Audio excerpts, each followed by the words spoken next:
3,000 మంది ప్రతినిధులు హాజరు కావడం జరిగింది.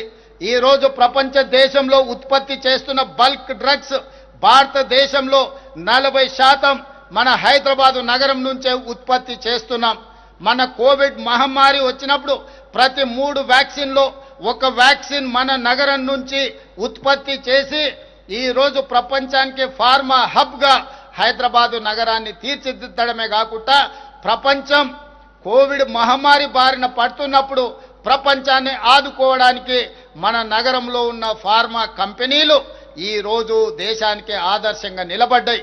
దీనికి పునాదులు వేసింది ఆనాటి కాంగ్రెస్ ప్రభుత్వం.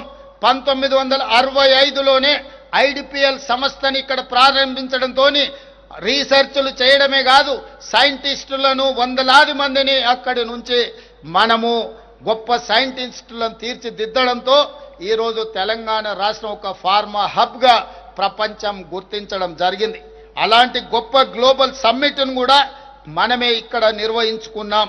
అదేవిధంగా గతంలో ఎన్నడూ లేని విధంగా అంతర్జాతీయ రాజకీయ సమ్మిట్ భారత్ సమ్మిట్ 2025ను మనం హైదరాబాద్లో నిర్వహించాం. ఈ అన్ని వేదికల నుండి మన తెలంగాణ విజన్ను ప్రపంచ వ్యాప్తంగా పరిచయం చేశాం. అదే తెలంగాణ రైజింగ్ 2047. ఈ అన్ని వేదికలకు ఆతిథ్యాన్ని ఇచ్చిన హైదరాబాద్ నగరం ప్రపంచానికి ఆదర్శంగా నిలబడే తెలంగాణ రాష్ట్రాన్ని, హైదరాబాద్ నగరాన్ని తీర్చిదిద్దాలి. ప్రపంచానికి మన గొప్పతనాన్ని, మనలో ఉన్న నైపుణ్యాన్ని ఈరోజు ప్రపంచానికి తెలియజెప్పడానికి ఇవన్నీ మనకెంతో దోహదపడ్డాయి. అందుకే ఈరోజు భవిష్యత్ ప్రణాళికల కోసం తెలంగాణ రైజింగ్ 2047 అనే ఒక విజన్ డాక్యుమెంట్ను, ఒక విజనరీ ఆలోచనను ఈరోజు తెలంగాణ రాష్ట్రం చేపడుతుంది.